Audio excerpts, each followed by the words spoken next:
I understand. This is a niche game. Hello guys, today we're gonna review a new game that's called Mayhem.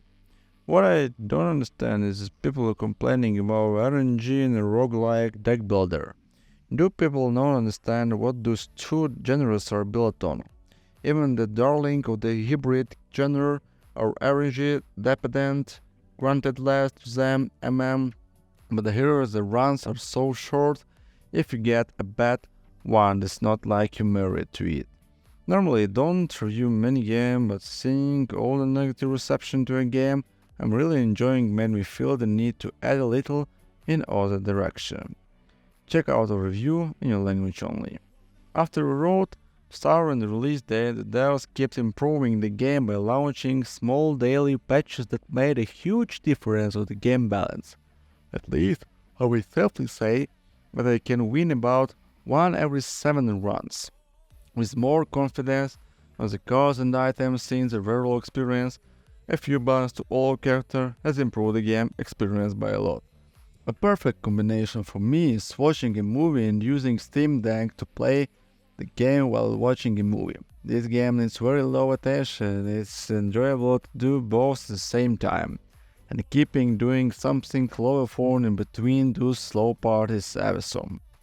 I feel like it's doing to get even better as time goes on.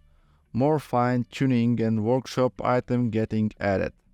Seems like just a funny game at first, glitches turn out to be an incredibly well-made roguelike with an addiction gameplay loop and tons of creative mechanics. It isn't easy to learn and it is even sought to master, so it can provide a worthy challenge for even the most experienced players. Despite the difficulty, the gameplay allows for quickly picking a game up or playing short-long marathons. The humor is on point and adds entertainment value. The developers are clearly passionate about the game and are taking community feedback actively. While the game currently has some problems like glitches, balancing and flexibility, and devs have stated they are dedicated to working on all of this and imagine we'll see big improvement in each ad category. It is the kind of the game you can lose yourself in 4 hours and is easily worth picking up. My biggest gripe is the Sumer boss. The tooltip reads that the ult needs to be challenged, but for some reason stars do not interpret it.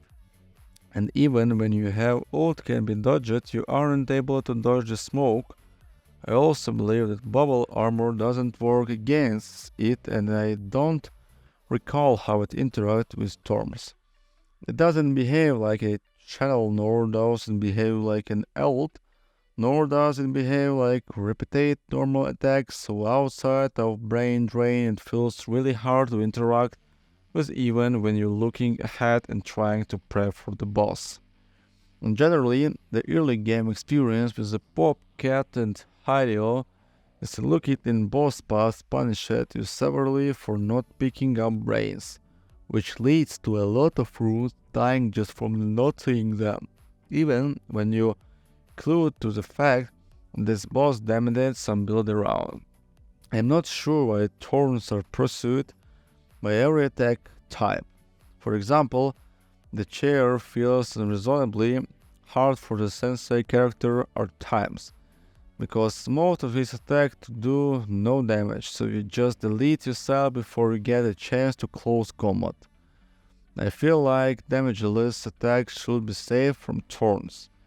Wireless can sometimes get really unlucky with sprint timing and die out of the blind might to get them. I also don't like how adding to your print range comes and the several determinate to your immediately power while also being forced to renew at every shop. It feels really bad to see a card you want immediately and be forced to put into a print. I feel like prints should be harder to process but still give you the initial power, and or you should be able to opt in the end of it setting for prints more readability. Perhaps cards that go into prints should be their own perk type. It also feels awkward that print card have 2 empty slots, but you only get 1 bonus slot to start again. It feels like you're constantly losing out on half the power. There are also a bug where if you have a stone print, pick a tomato print to expand it, the counter for tomato print starts showing up despite you not having any tomato prints. Thank you for watching, guys, and hope you see you later, my friends. Goodbye.